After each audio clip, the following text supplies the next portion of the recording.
بذكر الله ترتاح القلوب وتنزاح المتاعب بسم اللہ الرحمن الرحیم۔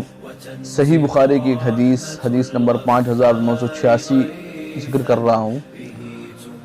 اللہ کے نبی صلی اللہ علیہ وسلم نے فرمایا، من احب ان یبسط له فی رزقه وینسأ له فی اثره فلیصل رحمہ۔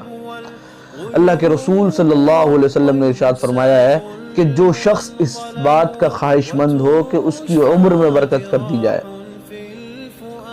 اور اس کی رزق میں برکت کر دی جائے، تو اسے چاہیے کہ وہ جو ہے صلہ رحمی کرے، یعنی رشتے ناطے کا خیال رکھے۔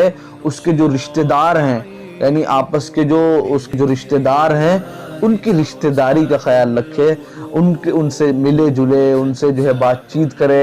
اور جو ہے یہ بہت بڑی بیماری امت میں جو ہے عام ہو گئی ہے۔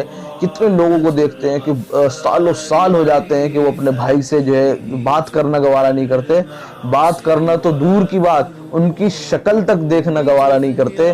یہ بہت ہی محرومی کی بات ہے اور بہت ہی انسان کی ایک انتہائی خونی تعلق ہے۔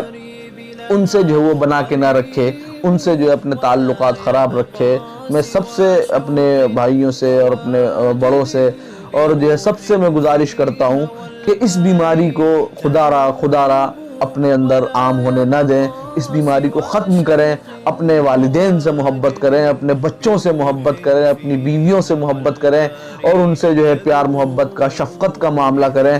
اور اسی طرح خصوصاً جو اپنے جو بھائی ہیں اور جو بھائی بہن ہیں ان کا خیال رکھیں اور ان کے حقوق کا خیال رکھیں، اور جب اللہ تبارک و تعالیٰ بلائیں تو ان کو جو ہے ان کا جو حق ہے یعنی میراث، اس کا بھی خصوصاً خیال رکھیں۔ اگر یہ عمل کوئی کرتا ہے تو اللہ تبارک و تعالیٰ کی طرف تو یہ اس کے لیے خوشخبری ہے کہ اس کی عمر میں اللہ تبارک و تعالیٰ خوب برکت دے دیتے ہیں۔ یہ اور دیکھا بھی جاتا ہے کہ کتنے لوگ جو بہت زیادہ احسان کرنے والے ہوتے ہیں ان کی عمریں بہت زیادہ ہوتی ہیں، اور جو اچھا سلوک کرنے والے ہوتے ہیں ان کی عمریں بہت زیادہ ہوتی ہیں۔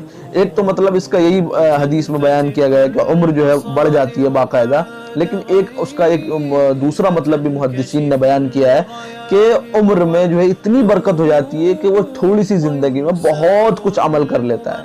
اللہ تبارک و تعالی توفیق سے نوازے۔